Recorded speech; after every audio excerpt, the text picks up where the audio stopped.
I'll just tell you how to reply to the top of the charts. That is jihad.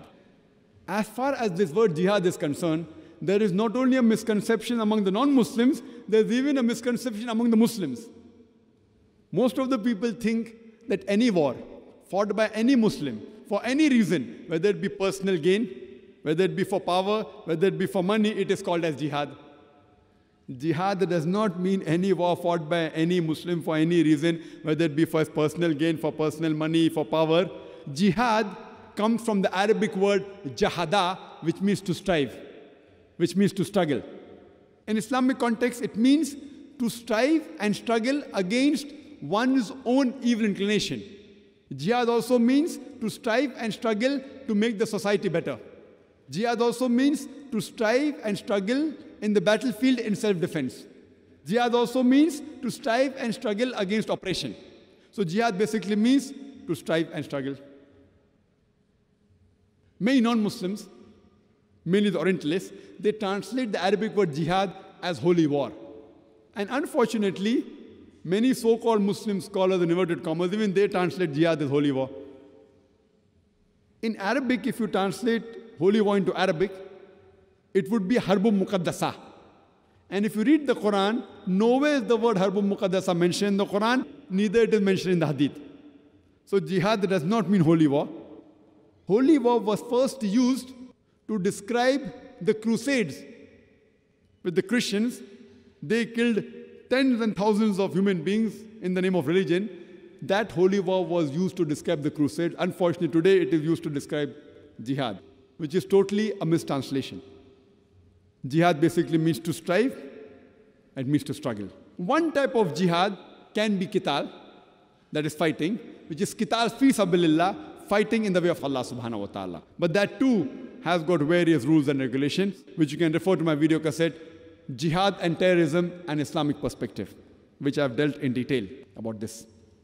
And I'll just give an example how to do dawah. Last year I'd gone to States. Last year before last, I'd gone to States in Los Angeles. And traveling, alhamdulillah, mashallah, different parts of the world in various countries, including the Western countries several times, USA, Canada, Australia, and other parts. I was prepared the way I'm dressed up with a cap, with a beard, with a coat. I was sure that in the US customs I'll be asked for interrogation.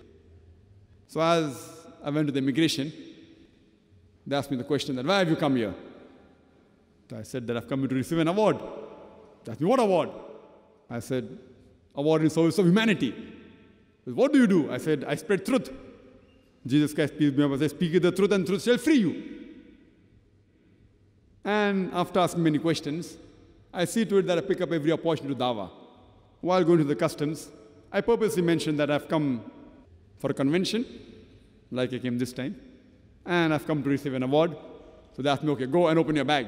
When they opened my bag, they saw a tape of mine, a videotape, that time videotape I'd taken, Jihad and Terrorism. So the custom officer, he asked me, that, do you believe in jihad? I said, yes, I believe in jihad. Jihad means to strive and struggle. Jesus Christ, peace be upon him, believed in jihad. He said, no, no, I'm talking about, do you believe in fighting? I said, yes. Even Jesus Christ, peace be upon him, believed in fighting. If you read the Bible in the Old Testament, Book of Exodus, chapter number 22, he speaks about fighting. Book of Exodus, chapter number 32, speaks about fighting. Book of Numbers, chapter number 31, speaks about fighting. Jesus Christ, peace be upon him, mentioned in the Gospel of Luke, chapter number 22. He said that take the sword and go and fight. So they said, but that was fighting against the evil. I said, yes, that's what the Quran says too. We have to fight against the evil. And in this way, when I started doing dawah, the custom officers all gathered together and there was a small mini lecture. I only told my host that, don't worry, I'm just doing dawah in the immigration and the customs. And sir, can we ask you one more question? Sir, can we ask you one more question? And to cut the story short, you should grab every opportunity and you should try and turn the tables over. Give the answer which he expects the least. But I don't want everyone to do that, otherwise they may get into problems. As far as dealing on the higher level where to turn the tables over, you have to be careful, otherwise you get into a problem. Then they'll say, okay, Dr. Zakir Naik told me that. Depending upon the situation, you can prove from the Bible that what they attack about the Quran, the same thing is mentioned in the Bible. When I'm in India, I use a different strategy. The master key is the same, but I speak about Bhagavad Gita. I speak about Mahabharata. When the Hindus say that the Quran is wrong, it speaks about fighting, I tell them that there are more verses of fighting in Mahabharata than the Quran. But then they tell me, no, but this is a war between truth and falsehood. I said, same is what the Quran says. It is a war between the truth and falsehood. Then the Hindus tell me, we have got no problem with the Quran. And if you read Bhagavad Gita, which is the most popular scripture of the Hindus, in chapter number 1, verse number 43 to 46, Arjun, there's a fight between the cousins, the Pandavas and the Kauravas. Pandavas are 5 brothers, Kauravas total 100 brothers. So Arjun, one of the Pandavas, in the battlefield, he puts his weapons on the battlefield, on the ground. And he says to Shri Krishna, who is God of the Hindus, he tells to Shri Krishna, I would prefer being killed unarmed rather than to fight against my cousin. Immediately next few verses, chapter number 2, verse number 2 and 3, Shri Krishna, who is supposed to be the God, he tells Arjun, how could such impurities come in your heart? How could you be so impotent? He calls him impotent. And further, Bhagavad Gita chapter 2, verse number 31 onwards, he says, it is the duty of the Kshatriya to fight. If you don't fight, you will not go to the heavenly planet. It will take you away from the heavenly planet. And blessed are those Kshatriyas who get an opportunity to fight. And most of the critics of Islam, they point out a common hadith of Muhammad Sallallahu Alaihi Wasallam of Sahih Bukhari, volume number 4, in the book of Jihad, hadith number 46, where Prophet Muhammad Sallallahu Alaihi Wasallam said that if a mujahid goes to the battlefield, if he's killed, he will get Jannah, he'll go to heaven. If he comes back alive, he will get the booty of this world, he'll get the wealth of this world.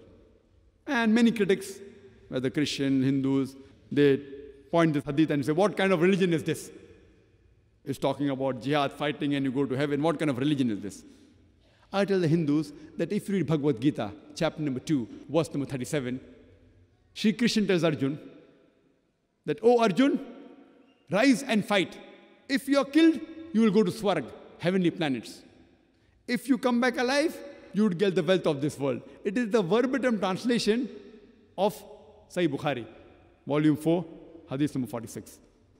So when these critics of Islam, especially the Hindus, like Arun Shuri, I wonder that they haven't read their own scriptures and they're pointing fault in the Quran. The moment you give the context and speak to them, the complete misconception is washed away. Come to common terms as between us and you.